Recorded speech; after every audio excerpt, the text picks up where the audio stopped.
మనకి social bits అండి ఇవి. 19థ్ జూన్‌లో జరిగినటువంటి టీజీ టెట్ పేపర్ 2వి సోషల్ బిట్స్. మార్నింగ్ షిఫ్ట్‌లో జరిగినటువంటి పేపర్ ఇది. మీకు ఇందులో 60 క్వెషన్స్ అనేది ఉంటాయి. 48 క్వెషన్స్ కంటెంట్ నుంచి ఉంటున్నాయి. మిగతా 12 క్వెషన్స్ అనేటివి మెథడాలజీ నుంచయితే ఉంటాయి. ఈ 48 క్వెషన్స్ మనకి ఏ విధంగా ఇచ్చారు అనేదైతే చూడండి. నేను టెట్, డీఎస్సీకి సంబంధించి, సెట్ నెట్‌కి సంబంధించినటువంటి ఎవ్రీ అప్డేట్ అనేది ఛానల్‌లో ఇస్తున్నాను. అదేవిధంగా జాబ్ అప్డేట్స్ మనకి తెలంగాణలోను, ఏపీలో ఉన్నటువంటి జాబ్ అప్డేట్స్ కూడా అందించడం అయితే జరుగుతుంది. మీకు ప్రీవియస్‌గా పేపర్సు, పేపర్ ఎనాలిసిస్, అదేవిధంగా syllabus, important topics, important books, మనకి ఏ టాపిక్స్ నుంచి ఎక్కువగా బిట్స్ వస్తాయి, ఇలాంటివన్నీ కూడా మీకు అందించడం అయితే జరిగింది. మీకు ప్రీవియస్‌గా జరిగినటువంటి పేపర్‌ని ఒకసారి అయితే చూడండి. నేను దాంట్లో బిట్స్ అన్నీ కూడా మీకు ప్రాక్టీస్‌గా పెట్టడం అయితే జరిగింది. 2 ఇయర్స్ నుంచి చేస్తూ ఉన్నాను వీడియోస్. మీరు ఒకసారైతే ఛానల్‌లో ప్లే లిస్ట్‌ని చూడండి. మీకు క్లియర్‌గా అర్థమవుతుంది. ఇప్పుడు సోషల్ బిట్స్ అయితే ప్రాక్టీస్ చేయండి. సోషల్ సిలబస్ కూడా పెట్టాను. అందులో ఇంపార్టెంట్ టాపిక్స్ అని చెప్పడమే జరిగింది. ఆ టాపిక్స్ నుంచే మనకి బిట్స్ రావడమే జరిగింది. మీరు ఆ సిలబస్ చూడండి వీడియో. ఇప్పుడు ఈ బిట్స్ కూడా చూసుకోండి. మ్యాక్సిమము 60% దాకా అవే బిట్స్ అనేది రావడం అయితే జరిగాయి. 1950 1915లో జర్మన్ వాతావరణ శాస్త్రవేత్త అయినటువంటి ఆల్ఫ్రెడ్ వెజ్నర్ దీని ఆధారంగా ఖండాల కదలిక సిద్ధాంతాన్ని ప్రతిపాదించాడు. వివిధ ఖండాల జిగాక్స్ ఫిట్ ఆధారంగా. ఇంగ్లీషు, తెలుగు మీడియం ఉన్నాయి. 2 మీడియమ్స్‌లో బిట్స్ ఉన్నాయి. మీరు 2 మీడియమ్స్ వాళ్ళు చూసుకోండి. తమిళనాడు, ఆంధ్రప్రదేశ్ మరియు కేరళలో జీడిపప్పు వంటి పంటలను ఈ నేలలు మరింత అనుకూలంగా ఉంటాయి. మనకి ఎర్ర లాటరైట్ నేలలు అనుకూలంగా ఉంటాయి. క్రింది వాటిలో 70% వరకు అత్యధిక ఇనుము శాతాన్ని కలిగి ఉన్నటువంటి అత్యుత్తమమైనటువంటి ఇనుప ధాతువు ఏమిటిని? దాన్ని మ్యాగ్నైట్ అంటారు. భిన్న ఉష్ణోగ్రతలు మరియు తేమ స్థాయిలు కలిగినటువంటి 2 వాయు ద్రవ్యరాశులు ఒక వాతాగ్రం వద్ద కలిసినప్పుడు సంభవించే వర్షపాత రకం ఏమిటి? చక్రవాత వర్షపాతము. జనాభా పెరుగుదల పరిణామం అనేది దేనిని సూచిస్తుంది? మనం ఈ జనాభా గురించి ఒక బిట్ అయితే వస్తుందని చెప్పాను. అదే వచ్చింది. ప్రతి సంవత్సరం జనాభాకు అదనంగా చేరే వ్యక్తుల సంఖ్యని. కయాకులు అంటే ఏమిటి? కయాకులు అంటే చెక్క పటం పైన జంతు చర్మాలను బిగించి తయారు చేసేటువంటి చెక్క పడవలని అంటారు. ఉత్తర మైదానాలు ఈ పట్టీకి దక్షిణ వాగు మరియు నదులు తిరిగి ఉపరితలంపైకి వచ్చి టెరాయి అని పిలువబడే తేమతో కూడిన చిత్తడి మరియు బురద ప్రాంతాన్ని ఏమంటారు? భాబర్ అంటారు. గంగానది పర్వతాల నుండి ప్రవహించే మైదానాలలో ప్రవేశించే ప్రదేశం ఏమిటి? మైదానాల్లోకి ప్రవేశించే ప్రదేశాన్ని ఏమంటారు? హరిద్వార్ అంటారు. భారతదేశంలో గంగా మరియు బ్రహ్మపుత్ర, ఈజిప్ట్‌లోని నైలు, చైనాలోని హోంగాంగ్ మరియు యాంగేస్ట్ కియాంగ్ నదుల లోయలు వరద మైదానాలు మరియు డెల్టాలు ఈ రకమైన మైదానాలకు ఉదాహరణ. నేను నదులకు సంబంధించి బిట్స్ అయితే వస్తాయని చెప్పాను. ఇందులో నుంచి కూడా మనకి 2 బిట్స్ అనేది రావడం జరిగింది. నిక్షేపణ మైదానాలు. భూకేంద్ర మండలం అత్యంత బరువైనటువంటి పదార్థంతో నిర్మితమై ఉంది. ఇది ప్రధానంగా ఈ ఖనిజాలతో కూడి ఉంటుంది. అల్యూమినియము, నికెల్ మరియు ఇనుముతో కలిగి ఉంటుంది. సముద్ర గర్భంలో చేపల వేటకు అనుకూలమైనటువంటి ప్రదేశాలుగా ఉంటూ అనేక చోట్ల పెట్రోలియం వెలికి తీయబడే చమురు బావులను కూడా కలిగి ఉండే ఈ భూభాగంను ఈ విధంగా పిలుస్తారు. చమురు నిలువలు ఉండే వాటిని ఖండం యొక్క అంచు అంటారు. అత్యంత వేడిగా ఉండే నేల యొక్క సగటు ఉష్ణోగ్రత మరియు అత్యంత చల్లగా ఉండే నేల యొక్క సగటు ఉష్ణోగ్రత ఇవ్వబడినప్పుడు క్రింది వాటిలో దేనిని లెక్కించవచ్చు? వార్షిక ఉష్ణోగ్రత వ్యాప్తి. క్రింది వానిలో ఉష్ణోగ్రత విలోమం సంభవించడానికి అనువైన పరిస్థితిని గుర్తించండి. ఉష్ణోగ్రత విలోమం సంభవించడం నిర్మలమైన ఆకాశము మరియు ప్రశాంతమైన గాలితో కూడినటువంటి దీర్ఘ శీతాకాలపు రాత్రి.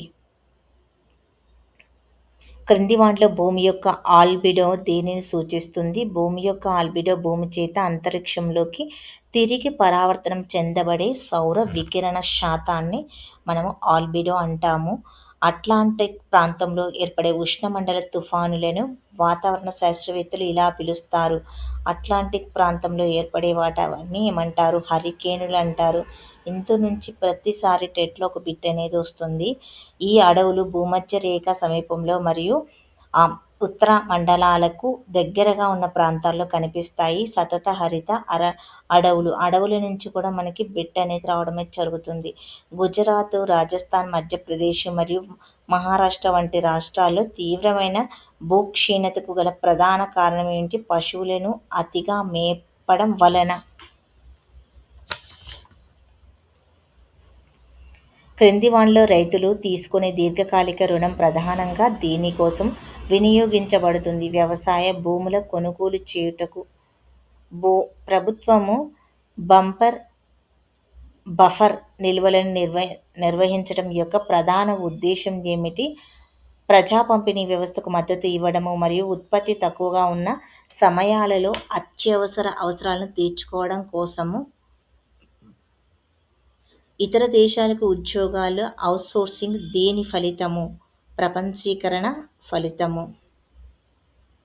క్రింది వానిలో ఆర్థిక వ్యవస్థలో అసంఘటిత రంగానికి చెందని కారకం ఏమిటి?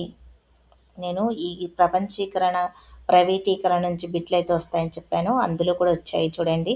ఆసుపత్రిలో రోగికి చికిత్స అందించేస్తున్న వైద్యుడు. జాతీయ బహుముఖ పేదరిక సూచి, పేదరికం నుంచి, నిరుద్యోగం నుంచి బిట్స్ అయితే వస్తాయని చెప్పాను. అది కూడా వచ్చింది. ఆరోగ్యము, విద్య మరియు జీవన ప్రమాణాలకు సంబంధించినటువంటి సూచికలను ఉపయోగించి పేదరికాన్ని కొలుస్తుంది. ప్రతి కోణానికి ఇవ్వబడినటువంటి వెయిటేజ్ వరుసగా మనకి 33.3 అన్నిటికీ 33.33% అనేది ఇచ్చారు. రెండో ప్రపంచ యుద్ధం తర్వాత అమెరికా ప్రవేశపెట్టినటువంటి మార్షల్ ప్రణాళిక యొక్క ప్రధాన ఉద్దేశం ఏమిటి? మనకి రెండవ పంచవర్ష ప్రణాళిక, మొదటి పంచవర్ష ప్రణాళిక చాలా ఇంపార్టెంట్. మొదటి పంచవర్ష ప్రణాళిక రాకపోతే రెండవ వర్ష ప్రణాళికలో నుంచి బిట్ అనేది వస్తుంది. ఇందులో రెండిట్లో ఏదో ఒకటైతే వస్తుంది.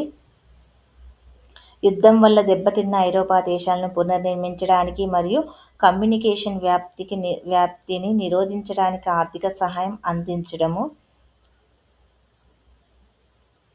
ఎంజీఎన్ఆర్ఈజీఏ కింద 100 రోజుల పాటు హామీతో కూడినటువంటి ఉపాధి వీరికి కల్పించబడుతుంది. మహాత్మా గాంధీ గ్రామీణ ఉపాధి హామీ పథకము. ఇది గ్రామాల్లో ప్రభుత్వం నిర్ణయించిన కనీస వేతనంపై పనిచేయడానికి సిద్ధంగా ఉన్న వారు ఎవరికైనా కానీ ఇస్తారు. ఇక భారత స్వతంత్రానికి ముందు నాటి భారతీయ వ్యవసాయము యొక్క ప్రధాన లక్షణాలలో క్రింది వానిలో ఒకటి కాదు అనేది ఇచ్చారు. హెక్టార్ భూమి ద్వారా వచ్చే మొత్తం ఉత్పత్తి చాలా ఎక్కువగా ఉండడం.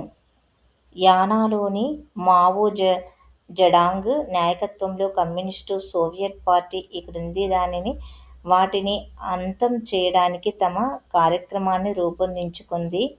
యుద్ధ నాయకత్వము, భూ సంస్కరణలను చేపట్టడము మరియు విదేశీ సామ్రాజ్యవాదంతో పోరాడము. రబ్బర్ను ఒక భూమధ్య రేఖ ప్రాంతంలో పండే పంట. రబ్బరు ఒక భూమధ్య రేఖ ప్రాంతంలో పండే పంట. దేనిని క్రింది వాతావరణ పరిస్థితులను అవసరం?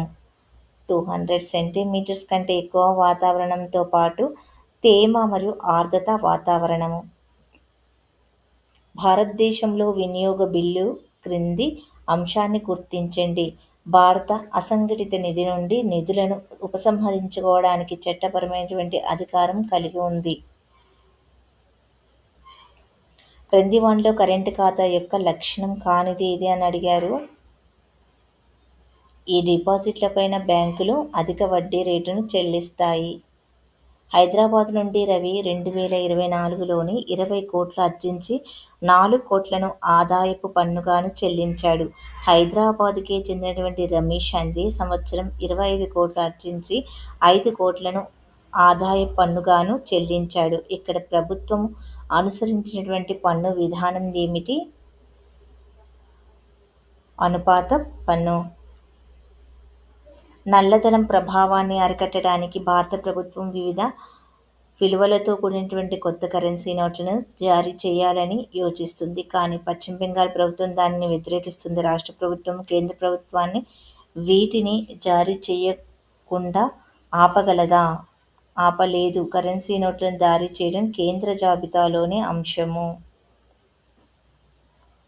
భారత రాజ్యాంగ పీఠిక భారత ప్రజలమైన మేము అనే వాక్యంతో ప్రారంభమవుతుంది. దీని యొక్క అర్థం ఏమిటి? భారత రాజ్యాంగ ప్రజల భారత ప్రజల సమిష్టి సంకల్పము మరియు ఆకాంక్షల ఫలితము. భారత రాజ్యాంగం సామాజిక, ఆర్థిక పరివర్తనకు ఒక మ్యాగ్నా కార్టాగా వీరిని వర్ణించారు పండిత్ జవహర్లాల్ నెహ్రూ.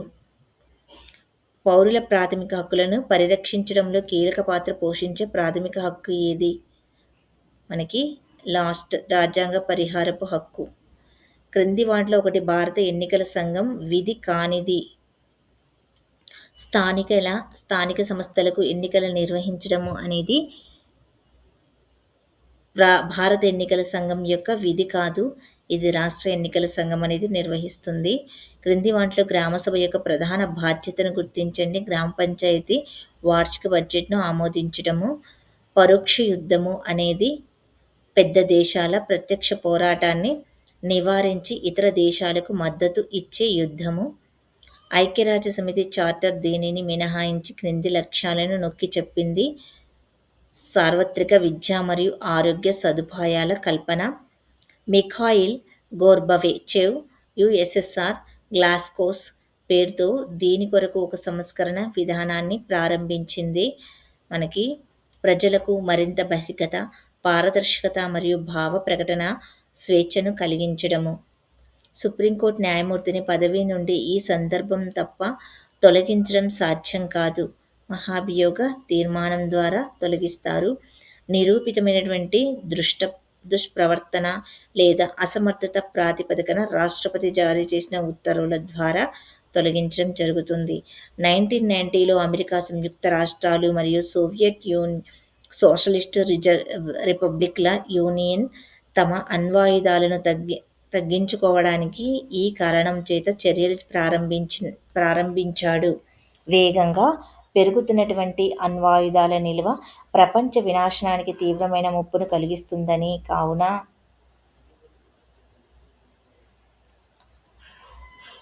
బరౌని రచించినటువంటి తరీఖ్-ఇ-ఫిరోజ్ షాహీ ప్రధానంగా వీటిని కలిగి ఉంటుంది. తుగ్లక్ వంశ చరిత్రని. క్రింది వానిలో సింధు లోయ నాగరికత యొక్క అత్యంత ముఖ్యమైనటువంటి అంశం. మనకి దీంట్లో నుంచి కూడా ఒక బిట్ అయితే వస్తుందని చెప్పాను. ప్రణాళికాబద్ధమైనటువంటి నగర కేంద్రాల అభివృద్ధి మరియు అద్భుతమైన మురుగునీటి నీటిపారుదల వ్యవస్థ నిర్మాణము. బ్రాహ్మణాలు ప్రధానంగా దీనికి సంబంధం కలిగి ఉంటాయి. యాగాలు చేయడము మరియు కర్మకాండలను నివారించడము. జ్యోతిబా ఫులే తాను రాసినటువంటి ఈ పుస్తకంలో నిమ్న కులాల వారు అనుభవించే కష్టాలు మరియు బాధలను వివరించాడు. గులాంగిరి. క్రింది భారతీయ పాలకులలోని ఒకరు లార్డ్ వెల్లెస్లీ యొక్క సైన్య సహకార ఒప్పందాన్ని అంగీకరించలేదు. మొఘల్ పాలకుడు. 1967 నాటి అరబ్-ఇజ్రాయిల్ యుద్ధం తర్వాత ఇజ్రాయిల్ ఈ ప్రాంతాలను ఆక్రమించుకుంది. గాజా స్ట్రిప్, గోలన్ హైట్స్ మరియు వెస్ట్ బ్యాంక్. ఫాసిస్ట్ ప్రభుత్వాల ప్రధాన లక్ష్యం ఏమిటి? బలమైన కేంద్రీకృత నిరంకుశ రాజ్యాన్ని నిర్మించడము.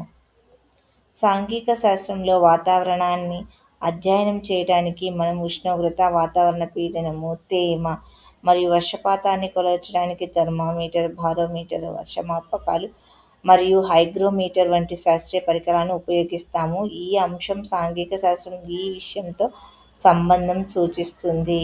సాంఘిక శాస్త్రము భౌతిక శాస్త్రంతోటి.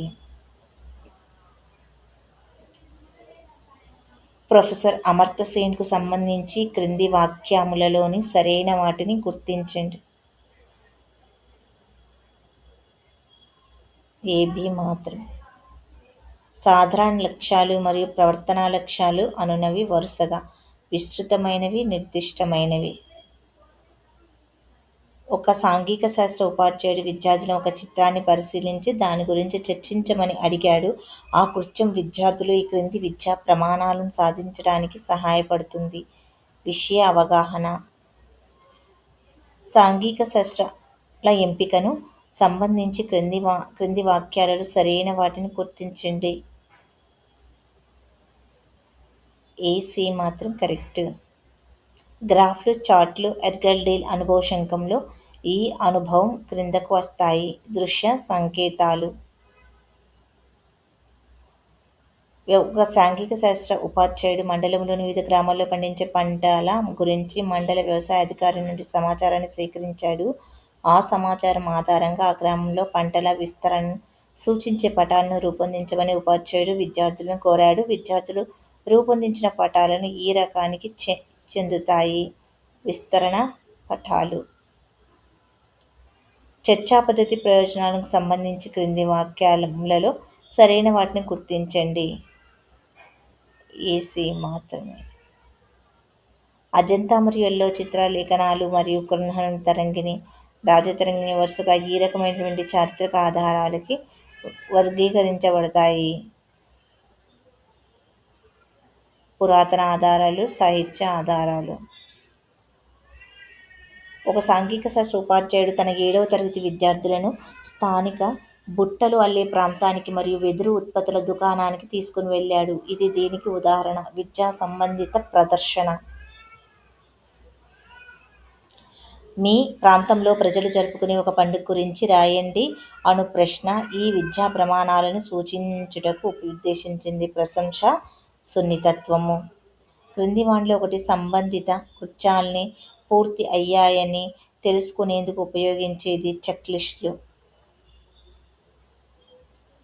ఈ విధంగా మనకి ఇందులో ఉన్నటువంటి 60 బిట్స్ అనేది కంప్లీట్ అయ్యాయి. ఇందులో మీరు ఎన్ని బిట్స్ చేయగలిగారు అనేది కామెంట్ బాక్స్లో కామెంట్ చేయండి. సోషల్ మనకి కంటెంట్ నుంచి 48 బిట్స్, మెథడాలజీ నుంచి 12 బిట్స్ అనేది మీకు అందించాను. మీరు ఎన్ని మార్క్స్ చేయగలిగారో కామెంట్ చేయండి. మీరు ఫస్ట్ ఎవరైనా నెక్స్ట్ టైం టెట్ రాయాలనుకునే వాళ్ళు మీరు ఈ పేపర్తో పాటు సిలబస్ను కూడా ప్రాక్టీస్ చేయండి. సిలబస్ను చూసుకొని దాని ప్రకారము పేపర్స్ ప్రాక్టీస్ చేయండి. మంచి స్కోర్ అనేది తీసుకొచ్చుకుంటారు. 120 అబోవ్ అయితే తెచ్చుకోగలుగుతారు. మీకు బెస్ట్ బుక్స్ ఏ టాపిక్స్ చదవాలి అనేది సిలబస్ కాపీలో అయితే చెప్పాను. ఆ వీడియోని ఎండ్ కార్డ్లో ఇస్తాను. ఒకసారి అయితే చెక్ చేయండి. నేను చాలా వరకు ఇంపార్టెంట్ టాపిక్స్ చెప్పాను. అందులో నుంచే మనకి బిట్స్ కూడా రావడమే జరిగింది. ఆ టాపిక్స్ అనేది మీరు ఎవరైనా కష్టంగా ఉంది, క్వాలిఫై కాలేకపోతున్నాము అనేవారు ఆ ఇంపార్టెంట్ టాపిక్స్ చదువుకొని వెళ్ళిపోతే మీరు ఈజీగా క్వాలిఫై అవుతారు. థ్యాంక్ యూ అండి. ఈ వీడియో నచ్చితే లైక్ చేయండి, షేర్ చేయండి, హైప్ ఆప్షన్లో పాయింట్స్ అయితే ఇవ్వండి. ఎడ్యుకేషనల్ ఛానల్ మా ఛానల్. ఇందులో టెట్, డిఎస్కి సంబంధించి ఏపీ సెట్, తెలంగాణ సెట్, నెట్కి సంబంధించిన ఏవైనా జాబ్ అప్డేట్స్ కూడా మీకు అందించడం అయితే జరుగుతుంది. మీరు ఛానల్ని ఫాలో చేసుకోండి, ఛానల్ని జాయిన్ అవ్వండి. ఫస్ట్ టైం చూస్తుంటే ఛానల్ సబ్స్క్రైబ్ చేసుకోండి. ఎవ్రీ అప్డేట్ మీకు అందించడం జరుగుతుంది. Thank you. మళ్ళీ నెక్స్ట్ వీడియోలో కలుసుకుందాం.